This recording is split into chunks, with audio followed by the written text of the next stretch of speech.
Hello viewers, welcome to my channel. আজ তোমাদের করাচ্ছি দশম শ্রেণীর কোষে দেখি চার নম্বর অঙ্কটা। এই যে অঙ্কটা আমি পড়ে দিচ্ছি। একটি ঘনকের একটি তলের ক্ষেত্রফল 64 বর্গমিটার হলে ঘনকটির আয়তন হিসাব করে লিখি।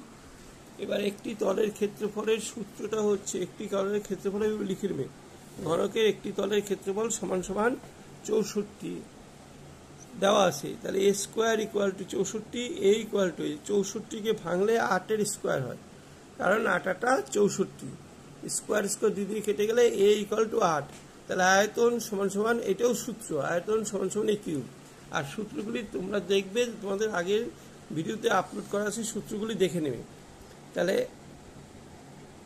এ কিউব মানে 8-এর কিউব, 8 3বার, একবার দুইবার তিনবার ঘন মিটার লিখবে। আচ্ছা, তাহলে 8-8 64 গুণ 8, আবার 8 দিয়ে গুণ করলে 4-8 32, 2 হাতে 3, 6-8 48, 3 51 ঘন মিটার। এটি হচ্ছে উত্তর। এইবার পরের অঙ্কটা 5 নম্বরটা। আমাদের বকুলতলা গ্রামে 2 মিটার চওড়া 8 ডেসিমিটার গভীর একটি খাল কাটা হয়েছে। যদি মোট 240 ঘনমিটার মাটি কাটা হয়ে থাকে, তবে খালটি কত লম্বা হিসাব করি।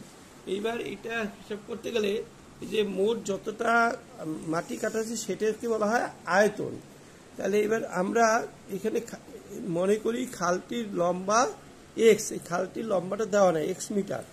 তাহলে চওড়া দেওয়া আছে, চওড়া 2 মিটার, আর গভীর হচ্ছে 8 ডেসিমিটার। এই ডেসিমিটারটাকে মিটারে করে নিতে হবে। ডেসিমিটার, কিলো একটু ডেকামিটার, ডেসি 1 ঘর, সেই জন্য 1 ঘর আগে দশমিক মিটার।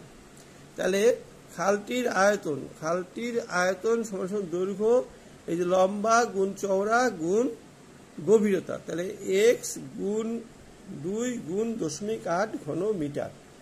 এবার হচ্ছে প্রশ্ন অনুসারে 8 গুণ 2 গুণ 0.8 সমান সমান 240, যেটা বইয়ে দেওয়া আছে। তাহলে এক্স ইকুয়াল টু এই 2 গুণ 0.8 নিচে যাবে, এই দশমিক উঠে গেলে উপরে 10 হবে। আচ্ছা, 2 দিয়ে কাটলে এটা 120, আবার 4 দিয়ে কাটলে এটা 30, এটা 2, আবার 2 দিয়ে 30কে কাটলে 15। তাহলে 15 গুণ 10 equal to 150, x equal to 150। তাহলে এক্সের মানটাই খালটি লম্বা, খালটি 150 মিটার লম্বা।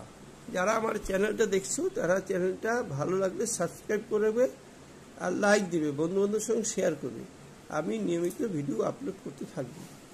তোমরা আজকের মতো ভিডিওটি এই পর্যন্ত।